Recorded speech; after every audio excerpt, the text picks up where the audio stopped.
नमस्कार, मैं हूं गौरव पाल। आप देख रहे हैं राजपथ। आज शाम के प्राइम टाइम शो में हम लोग हाजिर हैं एक नए मुद्दे पर चर्चा करने के लिए।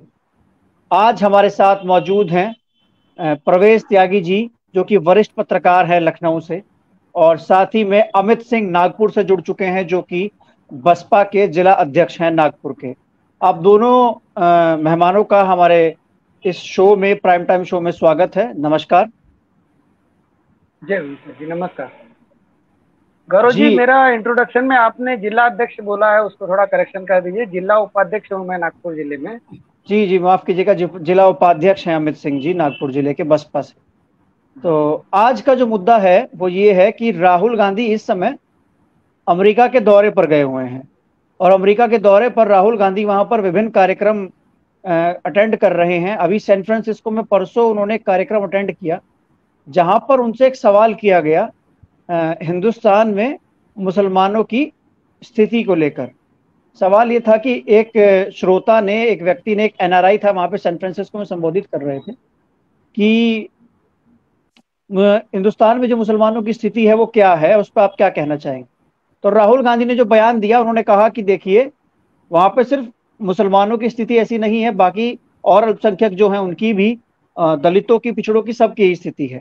तो खबर, ये तो राहुल गांधी वाली बात थी, लेकिन चर्चा चर्चा हम इस बात पर करने वाले हैं कि बसपा सुप्रीमो मायावती ने, वो क्या नाम है, मायावती ने, वो मायावती जो हमेशा से कांग्रेस के धुर विरोध में खड़ी नजर आती हैं और खुलकर विरोध करती हैं, उन्होंने राहुल गांधी के इस ट्वीट का समर्थन किया है, ट्वीट किया है, और ट्वीट करते हुए ये बात उन्होंने कही है।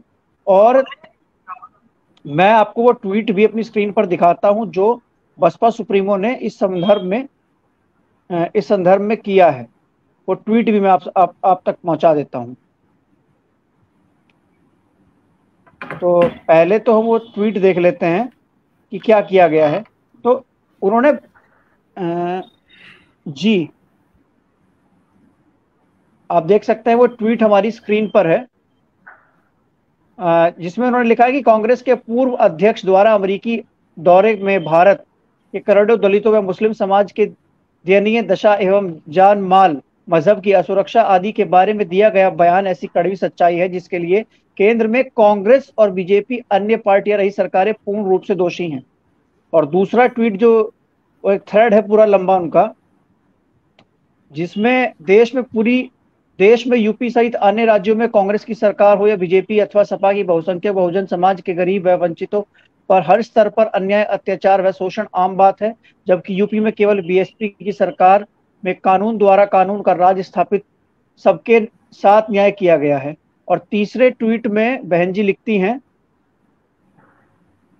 कि साथ ही राजनीति व चुनावी स्वार्थ हेतु अनावृत व अनगिनत सांप्रदायिक दंगों व जातिवादी घटनाओं के काले अध्यायों में इतिहास भरा है। इसलिए आरोप प्रत्यारोप होता है, किंतु इन कारणों से इन वर्गों के लोगों को अपना हितैषी संविधान होने के बावजूद लगातार शोषित, पीड़ित, लाचार हैं। तो प्रवेश जी, मेरा सवाल आपसे रहेगा। आप उत्तर प्रदेश की राजनीति को बहुत समय से देख रहे हैं, और आपको तमाम, इतना लंबा आपका अनुभव है पत्रकारिता जगत में। तो हमेशा से मायावती जो हैं वो आक्रामक कांग्रेस और सपा पे नजर आती हैं। हालांकि इस ट्वीट में उन्होंने निशाना साध दिया है, लेकिन फिर आज इस प्रकार से राहुल गांधी के बयान का एकदम से समर्थन कर देना, इसके पीछे क्या कारण आपको नजर आ रहा है कि क्यों ऐसा मायावती ने किया है। जी प्रवेश जी। हेलो। आपका सवाल मुझे पूरा सुनाई नहीं दिया, बीच में कनेक्शन एरर हो गया आपका। अच्छा, मैं दोहरा देता हूं अपना सवाल कि प्रवेश जी, जिस प्रकार से, एक मिनट रुकिए, स्नेहा आ गई, मैं उसको ऐड कर लेता हूँ।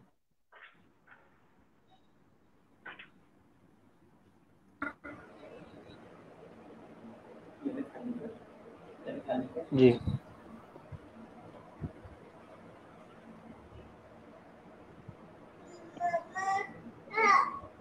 जी प्रवेश जी, स्नेहा, हम लोग लाइव हैं, जी। इतना आप माइक म्यूट कर लीजिए अपना। इतना मैं प्रवेश जी से सवाल ले रहा हूँ।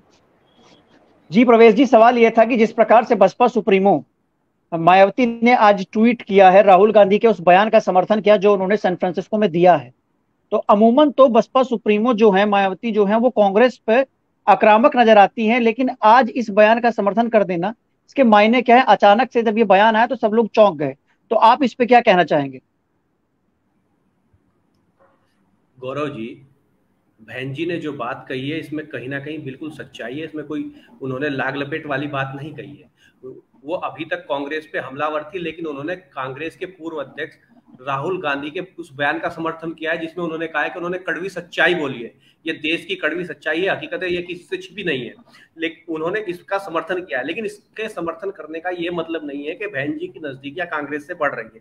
जहां तक मैं समझ पा रहा हूं, इन्होंने ये उजागर करने की कोशिश की है कि आज कांग्रेस के नेता खुद इस कड़वी सच्चाई को एक्सेप्ट कर रहे हैं कि दलितों का, अकलियतों का हिंदुस्तान में जो शोषण हो रहा है, आज खुद कांग्रेस इस बात को एक्सेप्ट कर रही है। आजादी के 75 वर्षों में जो हुआ है हिंदुस्तान में, वो उस बात की कड़वी सच्चाई को बयान कर रही है। उनका इस बयान के, इस ट्वीट के माध्यम से ये कहना है कि 75 आजादी के 75 सालों की जो कड़वी सच्चाई है, वो राहुल गांधी अपनी जबान से हिंदुस्तान के बाहर अमेरिका में जाके बात कह रहे हैं। तो इस बयान को, उन्होंने इस बयान में कांग्रेस को पर भी हमला बोला है, क्योंकि ज्यादातर हिंदुस्तान में जो सरकार रही है वो कांग्रेस की रही है, कांग्रेस का राज रहा है, भारतीय जनता पार्टी और दूसरे दलों का रहा है। उन्होंने समाजवादी पार्टी को भी दंगों का जिक्र करके उन्होंने उत्तर प्रदेश में खासकर लिखा है कि उत्तर प्रदेश में सांप्रदायिक दंगों का जो उन्होंने जिक्र किया है, तो उन्होंने समाजवादी पार्टी को भी निशाने पर लिया है। तो उन्होंने इस ट्वीट के जरिए तीनों ही दलों पर निशाना साधा है, चाहे मौजूदा भारतीय जनता पार्टी की केंद्र की मौजूदा सरकार हो, पूर्व की समाजवादी पार्टी की उत्तर प्रदेश की अखिलेश यादव की सरकार हो, या पूर्व की कांग्रेस की केंद्र में सरकारें रही हो, उन्होंने सभी पर इस ट्वीट के जरिए हमला बोला है। और ये कहा है कि आज कांग्रेस के खुद नेता इस बात को एक्सेप्ट कर रहे हैं, कि इस कड़वी सच्चाई को स्वीकार कर रहे हैं कि हाँ, हिंदुस्तान में दलितों का और अकलियतों पर जो अत्याचार हो रहा है वो किसी से छिपा नहीं है। लेकिन इसको राजनीतिक सिनेरियो में देखने की बात जहां तक है, तो मैं इस बात से कतई भी सहमत नहीं हूं कि कहीं ना कहीं कांग्रेस के प्रति मायावती की नजदीकियां बढ़ रही हैं, क्योंकि बसपा सुप्रीमो मायावती पहले ही इस बात को कह चुकी है कि वो लोकसभा चुनाव अकेले लड़ेंगे, अपने दम पे लड़ेंगे, और उसकी तैयारियां वो करने में जुटी हुई है। तो मैं इस बसपा सुप्रीमो के ट्वीट को बिल्कुल भी कांग्रेस के प्रति बढ़ती नजदीकी या उनसे पूर्व की नाराजगी को बसपा सुप्रीमो के दूर होती नहीं देख रहा हूं। ये उन्होंने सच्चाई कही है, और उन्होंने इस बात को जोर दे के कहा है कि ये कड़वी सच्चाई है जो आज खुद कांग्रेसी स्वीकार करने लगे हैं। गौरव जी। जी जी जी प्रवेश जी, लेकिन जिस प्रकार से राहुल गांधी जाके अमेरिका में और दलित हितैषी होने की बात करते हैं, तो स्नेहा, मैं ये सवाल आपके लिए रहेगा कि राजस्थान में सरकार है कांग्रेस की, और वहां पर दलितों के साथ क्या हो रहा है ये सब देख रहे हैं। मतलब ये कह लीजिए कि राजस्थान जो है वो इस समय दलितों के लिए कब्रगाह बन गया है। तो राहुल गांधी जो बात करते हैं, आवाज उठाते हैं, सवाल उठाते हैं, भाजपा पे तो उठा देते हैं, लेकिन जहां उनकी अपनी सरकार है वहां पर वो मौन हो जाते हैं। इस पर आप क्या कहेंगे?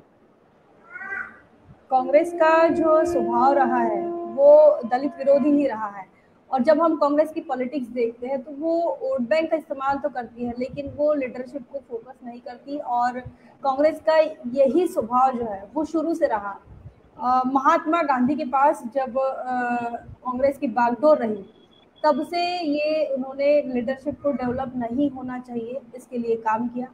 इतना ही नहीं, इनका रिप्रेजेंटेशन भी ना हो, है ना, इनके सांसद विधायक ना बने, इस रिप्रेजेंटेशन ना हो, इसके लिए पुनः पैक्ट करते हैं। और इसका मतलब ये है कि कांग्रेस नहीं चाहती कि इनके अंदर नेता पैदा हो।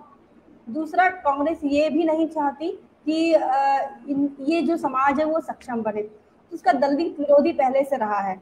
लेकिन जब और बहुजन समाज पार्टी जब से बनती है, तो बहुजन समाज पार्टी का जो बेस रहा है वो शुरू से बहुजन समाज पार्टी का हो या फिर माननीय कांशीराम साहब को या बहन जी, कांग्रेस पर काफी हमलावर नजर आते हैं। और ये यूं कह सकते हैं कि सारा का सारा दलितों, आदिवासियों और पिछड़ों के साथ जो भी उत्पीड़न हुआ और जो उनके अधिकार मारे गए, जो पिछड़ापन रहा, उसका सारा जिम्मेवारी जो है वो कांग्रेस पर की है, ऐसा मानना बहुजन समाज पार्टी का है।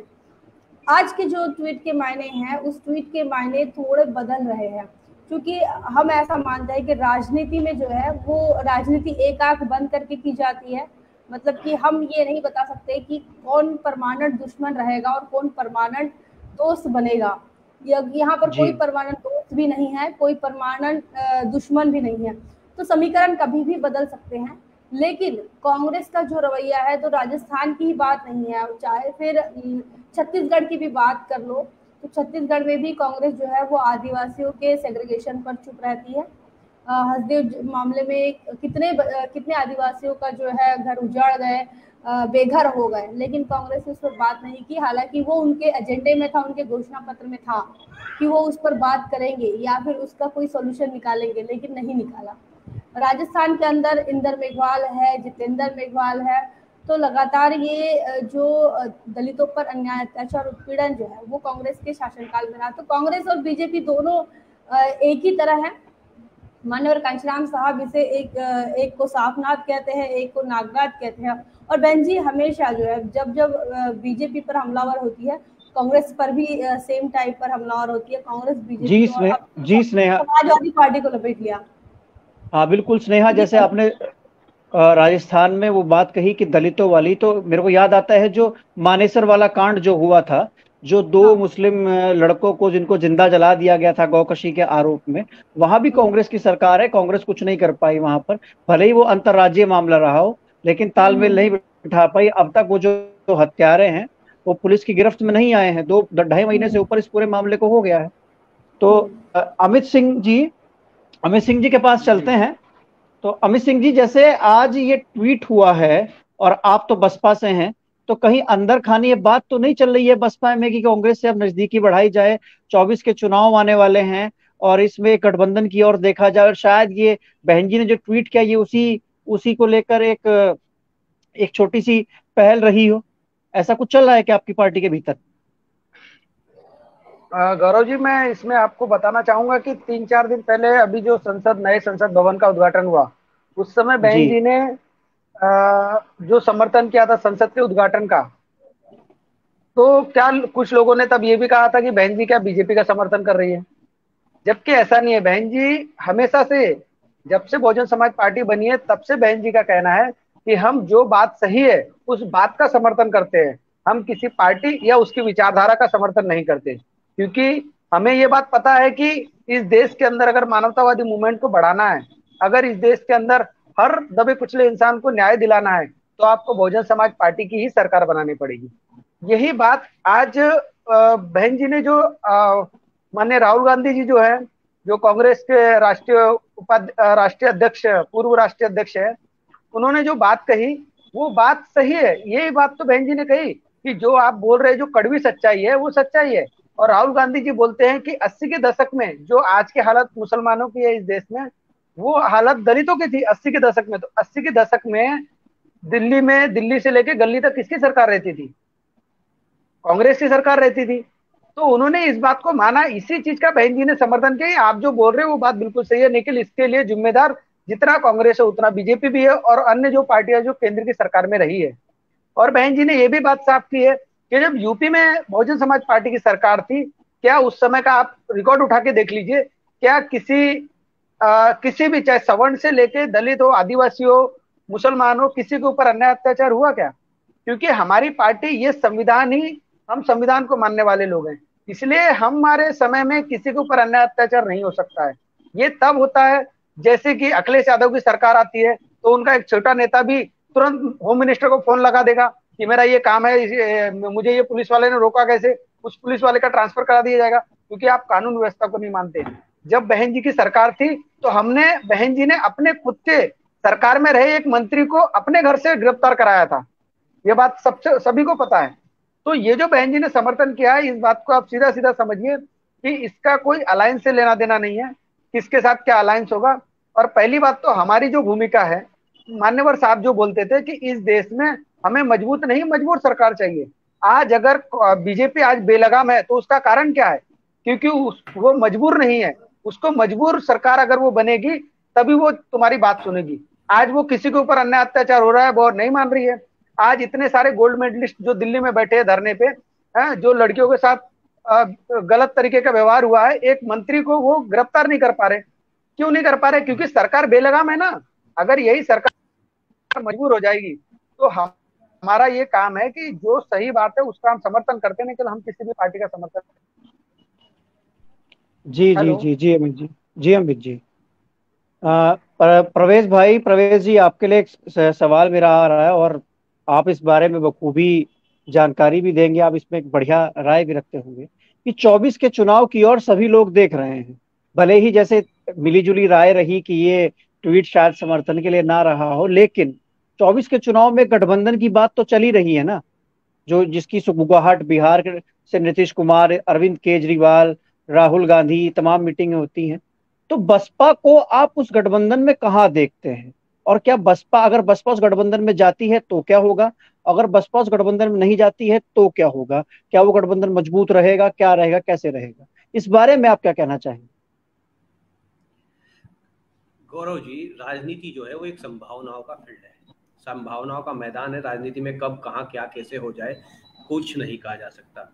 लेकिन आज की डेट में बहन जी ने जो अभी कुछ समय पहले 3-4 महीने पहले अपना एक बयान दिया था कि हमारी पार्टी अकेले लोकसभा का चुनाव लड़ने जा रही है, तो उस पर वो अभी तक कायम दिखाई दे रही है। लेकिन भविष्य कल क्या हो जाए, किसके साथ बसपा चली जाए और कौन सा दल किसके साथ चला जाए, कौन सा दल किससे टूट के किसी दूसरे दल के साथ गठबंधन कर ले, ये अलग बात है। भविष्य का किसी को नहीं पता, लेकिन संभावनाओं का फील्ड है राजनीति।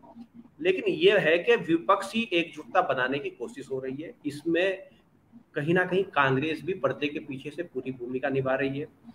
भले ही नीतीश कुमार को इस मामले में आगे किया गया हो, बिहार के मुख्यमंत्री को, मगर कांग्रेस भी कहीं ना कहीं पीछे से पूरा समर्थन कांग्रेस का है। और कांग्रेस ये चाहती है कि हिंदुस्तान का जो आने वाला आम चुनाव हो उसमें विपक्ष की जो दल हैं, जो अपने राज्यों में मजबूत जनाधार रखने वाले दल हैं, वो एकजुट हों और भारतीय जनता पार्टी का मुकाबला किया जाए। भारतीय जनता पार्टी को 2024 के लोकसभा चुनाव में केंद्र की सत्ता से बाहर किया जाए। 12 तारीख को जो मीटिंग होने वाली है विपक्षी दलों की, उसमें बहन जी जाती हैं या नहीं जाती हैं? कांग्रेस कल अपनी रजामंदी दे चुकी है कि कांग्रेस विपक्षी दलों की मीटिंग में शामिल होगी, लेकिन इसमें बसपा जाएगी कि नहीं जाएगी ये अभी क्लियर नहीं है। ना बसपा की तरफ से विपक्षी दलों की किसी बैठक में जाने का कोई ऐलान किया गया है। तो मैं इस आधार से मैं ये कह सकता हूं कि बसपा सुप्रीमो ने जो बात कही थी कि वो अकेले चुनाव लड़ने जा रही है 24 का, तो कहीं ना कहीं अपने इस बयान पर अभी तक डटी हैं, मजबूती से खड़ी हैं। कल भविष्य क्या होगा इसके लिए भी कुछ नहीं कहा जा सकता। मैं अभी दलितों वाली जो बात उन्होंने कही है कि राहुल गांधी अमेरिका में, भले ही अमेरिका में जाके बोल रहे हो, हिंदुस्तान में ना बोल रहे हो, मगर वो कड़वी सच्चाई कह रहे हैं। मैं अभी आपको एक छोटी सी घटना अभी मेरठ जिले की बता देता हूँ कि 2 दिन पहले ही, कल ही 2 दिन पहले एक वीडियो वायरल होता है कि भारतीय जनता पार्टी के ही नवनिर्वाचित पार्षद, जो नगर निगम मेरठ से पार्षद के चुनाव में, अभी नगर निकाय के चुनाव में पार्षद जीते हैं, भाजपा के सिंबल पर ही जीते हैं, दलित समाज के, भरी पंचायत में भारतीय जनता पार्टी के ही राज्य मंत्री ने उनसे पैर पकड़वाए, और अपने ही नहीं पकड़वाए, अपने समाज के और लोगों के भी पकड़वाए। तो ये हकीकत है।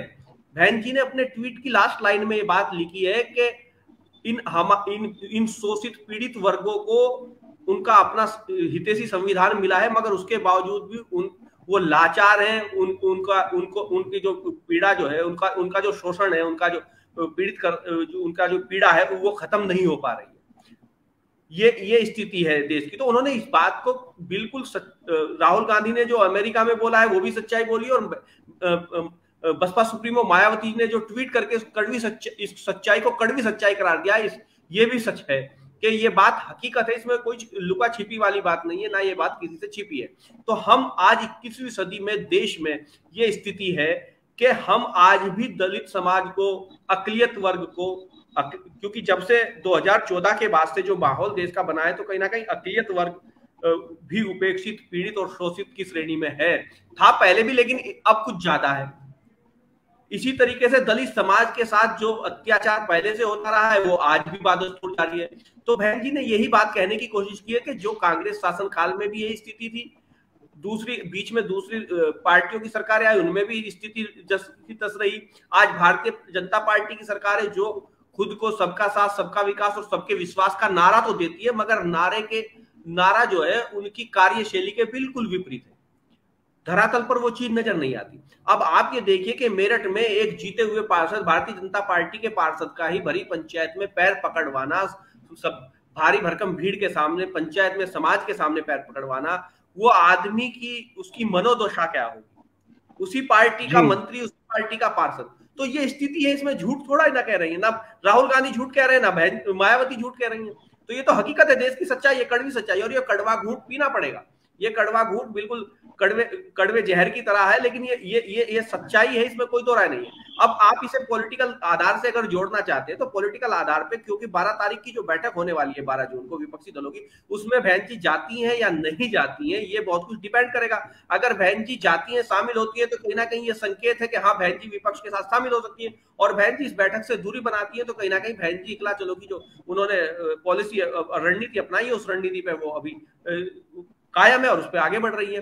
तो हिंदुस्तान की सच्चाई को मानना पड़ेगा, और इस ट्वीट की सच्चाई को मानना पड़ेगा, और राहुल गांधी के कथन की सच्चाई को भी मानना पड़ेगा। तो ये तो हकीकत है, क्योंकि आज भी हिंदुस्तान में आप जो ग्रामीण क्षेत्र है, सदूर दूर के इलाके हैं, शहरी क्षेत्र से दूर के इलाके, आप चले जाइए कि वहां दलितों की क्या स्थिति है, दलित समाज के क्या हालात है, जो मुस्लिम समाज है उसकी क्या स्थिति है, क्या हालात है। तो इसमें कोई दो राय नहीं है कि वो इस आज ट्वीट किया है उन्होंने ये है कि कांग्रेस ने, देश की बड़ी पार्टी कांग्रेस है, और आज राहुल गांधी जो है मुखर होके बोल रहे हैं, तो बहन जी ने भी उनकी बात में बात मिलाई है कि हाँ, जो आप कह रहे हैं आपकी सरकारें भी नहीं, लेकिन आज जो आप कह रहे हैं अब आपने ही कहना शुरू कर दिया कि हिंदुस्तान की, देश की सच्चाई ये है। तो उन्होंने तो उसकी आवाज में आवाज मिला दी ताकि बात मजबूती से रखी जाए।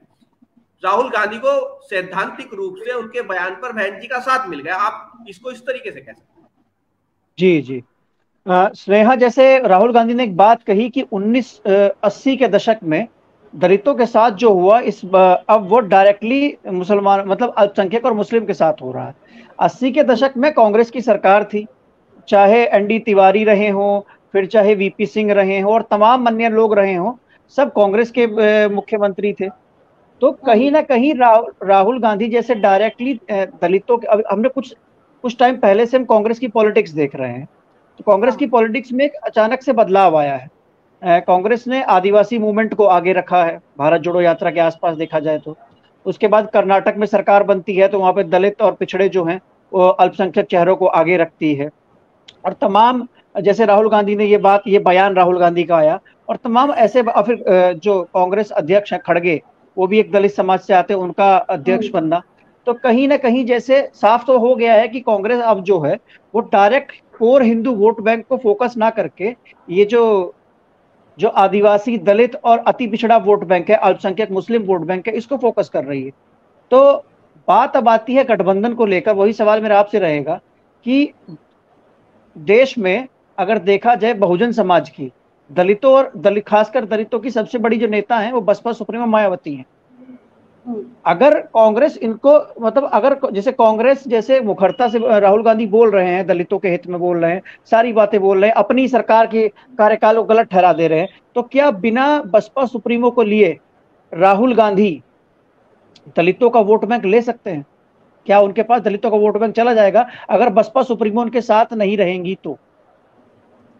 गौरव जी, मुझे आपका ये जो सवाल है ये काफ़ी महत्वपूर्ण सवाल है, क्योंकि जैसे कि आप ये समझना चाहते हैं कि बिना बसपा के कांग्रेस कितनी इफेक्टिव विपक्ष बन पाएगा। और अभी जो परवेज जी ने कहा कि बसपा 12 तारीख को जो विपक्ष की सभा होने वाली, बैठक होने वाली, उसमें बसपा जाएगी या नहीं जाएगी, तो ये भी एक है कि बसपा जाएगी या नहीं जाएगी। हम जितना बसपा को समझ रहे हैं, जितनी बसपा की पॉलिटिक्स देखी है, तो बसपा नहीं जाएगी, यही अंदेशा मिलता है। लेकिन कांग्रेस को बसपा की ज़रूरत है, क्योंकि जैसे हम सारे विपक्ष को अगर हम देखें और उनके मेंबर ऑफ पार्लियामेंट देख लो, उनके पास कितने सदस्य हैं, उनके पास लोकसभा की सीटें कितनी हैं, तो कांग्रेस कुछ बसपा से कुछ ज़्यादा नहीं है, सिर्फ ये कह सकते हैं सिर्फ 43 जो सदस्य है वो सिर्फ ज़्यादा है, ये कोई बड़ा आंकड़ा नहीं है, क्योंकि भारत जो है सबसे बड़ा लोकतांत्रिक देश है। और ऐसे में बीजेपी जहाँ पर बहुमत में है और कांग्रेस वहाँ पर 50 और 53 में सिमट जा रही है, तो ये जो आंकड़ा है ये बहुत बड़ा अंतर नहीं है। और कांग्रेस ये समझ चुकी है। और उसके अलावा देखिए बसपा से जिसके ज्यादा सदस्य है, तो वो चाहे वो शिवसेना हो चाहे वो द्रमुक हो, तो ये दोनों ही पार्टी ऐसी है कि शिवसेना जो है वो महाराष्ट्र में एक रीजनल पार्टी की तरह काम कर रही है, उसके पास 19 सांसद है, लेकिन कांग्रेस जानती है कि उसकी जो पीछ है वो हिंदू राष्ट्र की पीछ है। वो कांग्रेस जानती है कि शिवसेना जो है वो हर किसी भी हाल में SC ST OBC वाली लाइन पर नहीं आ सकती है, तो वो काम नहीं आएंगे। 20 सांसद, उनके जो 19 सांसद है वो काम नहीं आएंगे विपक्ष के तौर पर, भले ही वो सत्ता पक्ष से रूठे हुए हो या जो भी उनका इशू हो। वही द्रमुक की अगर हम बात करें तो वो अपने राज्य में ही काम करना चाहेगी, वो मुझे लगता है उसके स्टेट के बाहर उनका कुछ ज्यादा जनाधार नहीं है। बचती है सिर्फ बसपा, और बसपा के पास ही उसका अपना वोट बैंक है और वो सेफ वोट बैंक है, ट्रांसफरेबल वोट बैंक, और ये विपक्ष जानता है। और विपक्ष अब तक मतलब जिसमें खासकर कांग्रेस ये जानते हैं, कांग्रेस पार्टी को पता है कि बसपा का जो वोट बैंक है वो ट्रांसफरेबल है, और वो इंटेक जो है वो तभी ट्रांसफर होता है जब उनकी नेता कहती हैं। तो कांग्रेस को BSP की जरूरत है, लेकिन बसपा भी जो है वो ये पिछलग्गू पार्टियों में नहीं है। हमने देखा जो बहन मायावती की जो पॉलिटिक्स है, तो बहन जी की पॉलिटिक्स अलग है, कांचीराम साहब की पॉलिटिक्स अलग थी, दोनों में काफी अंतर दिखता है। वहीं बाबा साहब की पॉलिटिक्स को अगर आप देखें तो वो बाबा साहब की पॉलिटिक्स हमको बहन जी की पॉलिटिक्स में नजर आती है, क्योंकि काफी कुछ अवसर जो है माननीय कांचीराम साहब क्रिएट कर रहे थे, लेकिन बाबा साहब की पॉलिटिक्स में और बहन जी की पॉलिटिक्स में कुछ सिमिलरिटीज ये है कि वो एक मॉरल तरीके से पॉलिटिक्स करते हैं। तो वो घुटने टेकने वाली जो राजनीति है जो बाबा साहब ने नहीं की, या फिर अवसर पैदा करने वाली भी पॉलिटिक्स है वो भी बाबा साहब ने नहीं की। हालांकि कांचीराम साहब की पॉलिटिक्स जो है वो अपॉर्चुनिटीज की थी, वही बहन जी की भी पॉलिटिक्स है बाबा साहब से मिलती जुलती है। तो बहन जी की पॉलिटिक्स अगर ऐसी है तो बहन जी घुटने टेकने वालों में से नहीं है, खुद जाकर तो उस विपक्ष की सभा में बैठक में शामिल होने वाली नहीं है। लेकिन कांग्रेस को पता है कि उसकी जो जरूरत है वो बसपा पूरी कर सकती है, और बसपा की जो जरूरत है वो अगर विपक्ष बड़ा मतलब विपक्ष तैयार होता है इस बात के लिए, तो बसपा की जो जरूरत है वो कांग्रेस पूरी कर सकती है।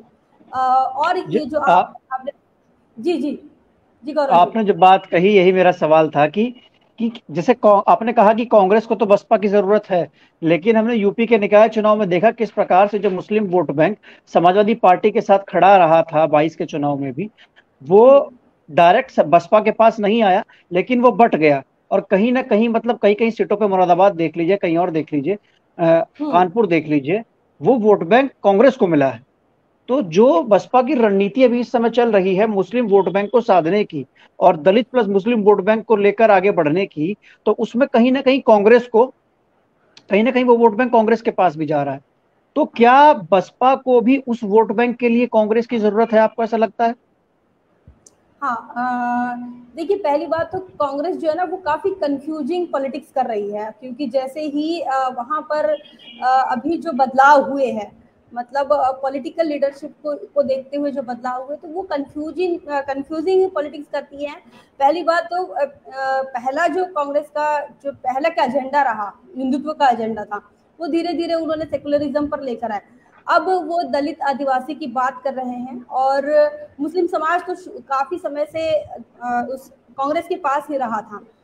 और यूपी की अगर हम बात करें तो समाजवादी पार्टी जो है आने वाले लोकसभा के लिए अगर देखा जाए तो, क्योंकि नगर निकाय में जनाधार मायने रखता है समाजवादी पार्टी का, लेकिन लोकसभा के लिए समाजवादी पार्टी का कोई जनाधार मायने नहीं रखता। और ये जो नगर निकाय का चुनाव हुआ था, ये नगर निगम का जो चुनाव हुआ वो 2024 को ही बेस बनाकर खेला गया है। तो ये जो मुस्लिम समाज है वो जो कांग्रेस में शिफ्ट हुआ, तो BSP को भी जरूरत है कांग्रेस की, ऐसा नहीं है कि नहीं है, बशर्ते बसपा की जो पॉलिटिक्स है वो शर्तों पर होती है। तो वोट बैंक को तो बहुजन समाज पार्टी भी चाहती है कि मुस्लिम वोट जो है वो बसपा के पास रहे। मुस्लिम वोटों की बात तो समाजवादी पार्टी भी कहती है, लेकिन 2024 में हम ये मान के चलते कि सपा जो है वो रेस में नहीं है, तो बसपा है और कांग्रेस है। तो अब जो वोट काटने का काम बहुजन समाज पार्टी ने कांग्रेस पर भी ये आरोप लगाया है कि कांग्रेस जो है वो वोट काटने का काम करती है, उतना ही मतलब काम रह गया है कांग्रेस के पास।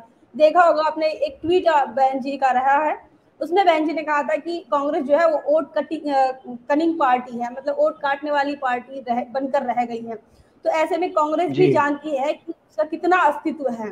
तो जितनी जरूरत जी कांग्रेस को एक विपक्ष के तौर पर बड़े नेता की जितनी जरूरत है, वो जरूरत कोई भी, मतलब आप जितना छोटे मोटे दल एकत्रित हो जाए, कितनी भी विपक्ष की बैठक ही कर ले, बिना बसपा के संभव नहीं है। क्योंकि बसपा जो है वही बीजेपी को रोकने के लिए सक्षम है, और ये कांग्रेस भी जानती है। और इसीलिए जो है वो इस प्रकार के अब जो कांग्रेस बीजेपी के पीछ पे खेल रही थी, हिंदुत्व की जनेऊ दिखा रही थी, हिंदुत्व की बात कर रही थी, और अभी जो कर्नाटका में भी हुआ गोमूत्र से जो वो भूल भूल के मतलब कंफ्यूज क्रिएट करती है।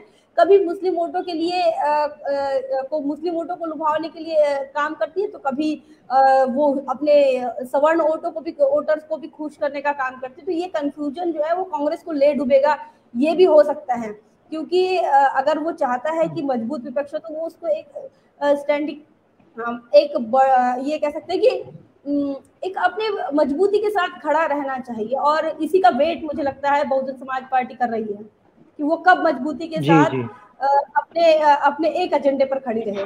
और अगर ऐसा कुछ होता है तो कुछ बदलाव के जी चांसेस जो है वो संभव हो सकते हैं। जी बिल्कुल। ये जी और आखिरी सवाल रहेगा अमित सिंह जी से, फिर ये लंबा भी हो जाएगा, इसको हम वाइंड अप करेंगे जल्दी। तो अमित सिंह जी, जो बात स्नेहा ने कही, क्या आप जैसे अभी इस समय आप 24 के चुनाव में जुट चुके हैं, आपकी पार्टी में पार्टी अध्यक्षा बसपा बहन जी की तरफ से आपको आदेश हो गया है जिस प्रकार से बूथ पे, तो क्या आप लोग जब बूथ पे जा रहे हैं तो क्या आप लोगों को भी महसूस हो रहा है कि गठबंधन की जरूरत बसपा को है? अगर है तो किससे है, या क्या कांग्रेस से है या नहीं है?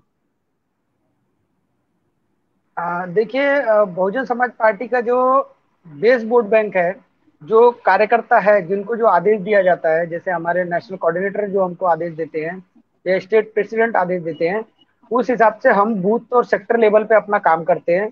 लेकिन जो अलायंस की बात आपने की है कि उसकी जरूरत है या नहीं है, इसका अक्सर जो डिसीजन है वो माननीय बहन जी करती है, और उसके ऊपर हम लोग ज्यादा डिबेट नहीं करते आपस में भी, क्योंकि हमको पता है कि हमारी पार्टी है वैचारिक परिवर्तन के लिए। इसलिए बहन जी हर प्रेस कॉन्फ्रेंस में एक बात हमेशा हमको समझाते रहती है कि बहुजन समाज पार्टी एक पॉलिटिकल पार्टी बाद में है, पहले एक सोशल मूवमेंट है। क्योंकि अगर सिर्फ हम पॉलिटिक्स की बात करेंगे तो बहुजन समाज पार्टी के कार्यकर्ता ये इलेक्शन से 1 महीने पहले पॉलिटिक्स करते हैं, बाकी 4 साल 11 महीने तक वो सामाजिक परिवर्तन के लिए महापुरुषों की विचारधारा लोगों के घर घर तक पहुंचाने का काम करते हैं। और बात जो आप अलायंस की कर रहे हैं 2024 में क्या होगा क्या नहीं हो सकता है, तो ये जो 12 तारीख को जो विपक्ष ने एक मीटिंग बुलाई है, उसमें आपको काफी चीजें क्लियर हो जाएंगी। और मुझे नहीं लगता है कि बहुजन समाज पार्टी ये किसी के सामने बात रखेगी कि हाँ हम आपके साथ अलायंस करें। हम अपनी शर्तों पे अलायंस करते हैं, क्योंकि हमको अपना मूवमेंट को सफल बनाना है। इसके लिए हम अपनी शर्तों पे जो अलायंस करेंगे। लेकिन हम चुनाव के दरमियान करेंगे या चुनाव के बाद करेंगे, ये कोई नहीं बता सकता है। ये जी जी अनप्रेडिक्टेबल है कि बहुजन समाज पार्टी पॉलिटिक्स कैसे करेगी। जी।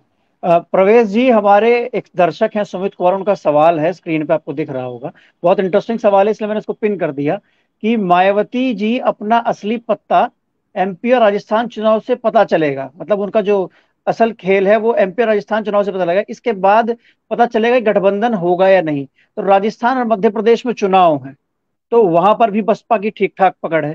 तो इस सवाल पे आपका क्या कहना है, इस पे आप क्या टिप्पणी करेंगे? गौरव जी, आप एक मोटे तौर से समझिए कि पूर्व में विधानसभा के राजस्थान चुनाव में बहुजन समाज पार्टी को 6 सीटों पे जीत मिली थी। वो 6 के 6 विधायक कांग्रेस ने तोड़ लिए और अपने दल में मिला लिए अशोक गहलोत सरकार ने। तो आप इस बात को समझने की कोशिश कीजिए कि बसपा सुप्रीमो को ये डर हमेशा रहता है, ये डर हमेशा उनको सताता है कि अगर उन्होंने एक बार अपने बहुजन मतदाता को, अपने जो उनका वोटर इंटैक्ट है, जो उनका मिशनरी वोटर है, कि उनको अगर उन्होंने एक बार कांग्रेस का रास्ता दिखा दिया तो वो कहीं मतदाता छिटक के कांग्रेस की तरफ परमानेंट ना चला जाए। क्योंकि पूर्व में जब कांग्रेस लगातार देश के अंदर सत्ता में रही, प्रदेश के अंदर सत्ता में रही, तो मुस्लिमों और दलित, ब्राह्मण के साथ साथ मुस्लिम और दलित एक बड़ा वोट बैंक था कांग्रेस का। मुसलमान छिटक के उत्तर प्रदेश में समाजवादी पार्टी के साथ चला गया, बस दलित छिटक के बसपा के साथ चला गया, क्योंकि उनको विकल्प मिल गया कांग्रेस का। तो ये चिंता कांग्रेस की कोशिश यही है कि हम अब उत्तर प्रदेश में, खासकर उत्तर प्रदेश जो देश का सबसे बड़ा राज्य है, 80 लोकसभा की सीटें आती हैं, उस कांग्रेस का प्रयास यह है कि हम किसी भी तरीके से, किसी भी तिकड़मबाजी से उत्तर प्रदेश के दलित और मुस्लिम मतदाता को फिर से अपनी ओर ले आए। जब तक उत्तर प्रदेश का दलित और मुस्लिम मतदाता उनके साथ नहीं आएगा, तब तक उनको उत्तर प्रदेश में सफलता मिलने वाली नहीं है। एक बात तो ये मोटे तौर पे, और दूसरी बात यह है कि बहुजन समाज पार्टी को 2019 के लोकसभा चुनाव में गठबंधन में चुनाव लड़ी सपा के साथ बहुजन समाज पार्टी, करीब 19.5% के आसपास वोट मिला, 10 सीटें जीती, और करीब 4 से 5 सीटें ऐसी थी जिनमें आपकी मेरठ है, सुल्तानपुर है, मछली शहर है, जो उनके कैंडिडेट बहुत मामूली अंतर से आ रहे, जिनकी हार मार का अंतर 1000 में था लगभग। तो ये कांग्रेस भी ये बात जानती है कि बहन जी के साथ उत्तर प्रदेश में, क्योंकि उत्तर प्रदेश बहन जी का सबसे मजबूत और ताकतवर राज्य है, इसी राज्य से वो 4 बार मुख्यमंत्री रह चुकी हैं, उनके पास एक मजबूत वोट है, एक मजबूत धनाधार है। 2022 का चुनाव बसपा के लिए अब तक का सबसे बुरा दौर रहा, अब तक का सबसे खराब चुनाव रहा, अब तक का बसपा का के इतिहास का सबसे खराब प्रदर्शन 2022 के चुनाव में बसपा ने किया। उसके बावजूद भी करीब 13% वोट बसपा ने हासिल किया है। ये स्थिति है। आज बसपा के पास उत्तर प्रदेश की विधानसभा में केवल 1 एमएलए है, कांग्रेस के 2 एमएलए, लेकिन कांग्रेस के वोट प्रतिशत से डबल वोट प्रतिशत बसपा का आज भी उत्तर प्रदेश में है, इतने बुरे प्रदर्शन और इतने बुरे दौर के बावजूद भी। तो बस कांग्रेस के नेता और कांग्रेस इस बात को बखूबी जानते हैं कि उत्तर प्रदेश में मायावती के पास एक मजबूत वोट बैंक है, एक आधार वोट बैंक है। अगर वो वोट बैंक प्लस कांग्रेस कर जाता है तो कांग्रेस मजबूती से उभार भी उत्तर प्रदेश में ले जाएगी और आगामी लोकसभा चुनाव में भारतीय जनता पार्टी के मुकाबले खड़ी भी हो जाएगी। एक बड़ा मैसेज चला जाएगा, क्योंकि उत्तर प्रदेश बसपा का बेस राज्य है। लेकिन इसके अलावा बसपा ने पंजाब में भी विधायक बसपा के बने हैं, हरियाणा में भी बसपा के विधायक बने हैं, मध्य प्रदेश में भी, राजस्थान में भी, छत्तीसगढ़ में भी, बिहार में भी। लास्ट चुनाव में जो पिछला चुनाव हुआ उसमें ओवैसी के साथ पार्टी लड़ी तो उनका एक विधायक जीत गया, जो पास में चला गया, नीतीश कुमार सरकार में शामिल हो गया। उत्तराखंड में बसपा लगातार अच्छा प्रदर्शन करती रही है, 2 से 3 सीट 4 सीट हमेशा उत्तराखंड में बसपा की आती रही है। तो बसपा का वोट बेस जो है, बसपा का आसपास के जो हिंदी भाषी राज्य हैं, हिंदी बेल्ट है, उसमें बसपा का वोट है। और हम दक्षिणी भारत की बात करें तो कर्नाटक में भी बसपा के विधायक रहे इस बार, भले उसको बेहतर प्रदर्शन नहीं बसपा का हुआ हो कर्नाटक में, लेकिन कर्नाटक में भी बसपा ने विधायक निकाले हैं, वहां बसपा उनके एमएलए रहे हैं। तो बसपा का जो वोटर है, बसपा के साथ उत्तर प्रदेश के साथ साथ आसपास के राज्यों में भी बसपा का अपना वोट बैंक है। अगर वो वोट बैंक मिल जाता है तो जहां चुनाव में भाजपा और कांग्रेस के बीच 1 से 1.5%, 2% का हार-मार का अंतर रहता है, तो वो उसको प्लस कर जाएगा। वो अंतर हार का जो अंतर है वो जीत में कन्वर्ट हो जाएगा। तो कांग्रेस की पूरी कोशिश ये रहेगी कि किसी भी तरीके से दलित मुस्लिम मतदाता के साथ अगर बसपा उनके पाले में आ जाती है, उनके खेमे में आ जाती है, तो वो एक मजबूत ताकत बन जाएंगे, खासकर हिंदी भाषी बेल्ट में। तो कांग्रेस की पूरी कोशिश है कि बसपा उनके खेमे में आ जाए, लेकिन बसपा बिल्कुल ये नहीं चाहेगी कतई भी कि उसका बेस वोटर, उसका मतदाता कांग्रेस के साथ वापस चला जाए। वो कांग्रेस का दरवाजा दलित मतदाता को दिखाना नहीं चाहती है। और इसीलिए बसपा का पूरा प्रयास, बसपा सुप्रीमो का पूरा प्रयास है कि उत्तर प्रदेश के साथ साथ आसपास के राज्यों में भी दलित मुस्लिम समीकरण बनाया जाए। दलित मुस्लिम समीकरण पर उनका पूरा फोकस है, इसीलिए वो लगातार दलितों के साथ साथ अकलियतों की बात भी कर रही है। जी जी। तो ये प्रयास बहुजन समाज पार्टी की मुखिया मायावती का है, और राहुल गांधी और उनकी टीम, कांग्रेस और उनकी टीम के जो मेंबर हैं, वो बिल्कुल ये चाहते हैं, जहां तक मेरी जानकारी है, मैं कांग्रेस के नेताओं से भी बात होती है, दूसरे दलों के भी नेताओं से बात होती है, तो खासकर समाजवादी पार्टी को सबसे बड़ा नुकसान हो जाएगा अगर बसपा कांग्रेस के साथ चली जाती है तो, क्योंकि इस समय मुसलमान पार्टी से नाराज है। अगर मुसलमान चला गया, जो 20 से 21%, 22% के आसपास है। इतनी ही तादाद 21, 20, 22% के आसपास दलित मतदाता की उत्तर प्रदेश में है। तो इसीलिए बसपा सुप्रीमो की कोशिश है कि इन दोनों वोटरों को मिला दिया जाए। अगर इनका हमारा मजबूत समीकरण बन जाता है, हमें मुस्लिम छत्रप अब अलग अलग जिलों में जो सियासत करने वाले लोग हैं, अगर वो मुस्लिम छत्रप हमें मिल जाते हैं, बसपा के साथ आ जाते हैं 2024 के चुनाव में, तो उसके बेहतर परिणाम रिजल्ट के रूप में सामने आ सकते हैं। यही प्रयास लगातार बसपा कर रही है कि वो इसमें कितना कामयाब हो पाती है, कितना नहीं हो पाती है, तो समय बताएगा। लेकिन उनके इस प्रयासों के चलते कहीं ना कहीं समाजवादी पार्टी के लिए खतरे की घंटी उत्तर प्रदेश में बज चुकी है। इसीलिए आज कांग्रेस जो है समाजवादी से ज्यादा बसपा की तरफ देख रही है और वो बसपा को साथ लाने के लिए ललायत है, लेकिन अभी पत्ते नहीं खोल रहे। कांग्रेस का कोई भी नेता या कांग्रेस का कोई भी बड़ा नेता बसपा के साथ लाने की बात नहीं कह रहा है सार्वजनिक रूप से, लेकिन अंदर खाने पूरा प्रयास कर रहे हैं। लेकिन बसपा को साथ लाना, एक बड़ी वजह जो मैंने बताई कि मायावती कहीं ना कहीं ये नहीं चाहती कि कांग्रेस के साथ फिर से दलित मतदाता चला जाए, इसलिए उन्होंने अकेला चुनाव लड़ने की बात की है। तो ये उनका एक तो उनका दलित मुस्लिम समीकरण बनाने पे जोर है, और दूसरा उनका ये जोर भी है, ये दिखाने पे जोर है, ना हम इधर है ना हम इधर है, हम अपने सिद्धांत पे कायम है। और हमारा जो पार्टी मिशन के रूप में काम करती है, दलितों के उत्थान के लिए, पिछड़ों के उत्थान के लिए, अल्पसंख्यकों के उत्थान के लिए, हम उस मिशन पर आगे बढ़ रहे हैं। जी बिल्कुल प्रवेश जी, जैसे कि आज का सेशन रहा, हम सब लोगों ने देखा कि बसपा सुप्रीमो मायावती ने राहुल गांधी के ट्वीट का समर्थन किया। हमारे दर्शकों ने सुना, आप लोगों ने सुना किस प्रकार से ये समीकरण बन रहे हैं। हमारे पैनलिस्ट ने अपनी अपनी राय रखी, सभी अपने क्षेत्र में सर्वश्रेष्ठ हैं। और आज इस डिस्कशन में हिस्सा लेने के लिए मैं अपने सभी पैनलिस्ट का धन्यवाद करना चाहता हूँ कि आप लोग हमारे इस प्राइम टाइम शो में आए। और आज के लिए इतना ही, और मैं आशा करता हूँ कि हमारे दर्शकों को उनके सवालों का जवाब मिल गया होगा। ऐसे ही हम लगातार उनके लिए ऐसे शोज और पैनल डिस्कशन लेकर आते रहेंगे। तब तक के लिए धन्यवाद। जय हिंद, जय भारत। नमस्कार। जी धन्यवाद, आपका भी धन्यवाद।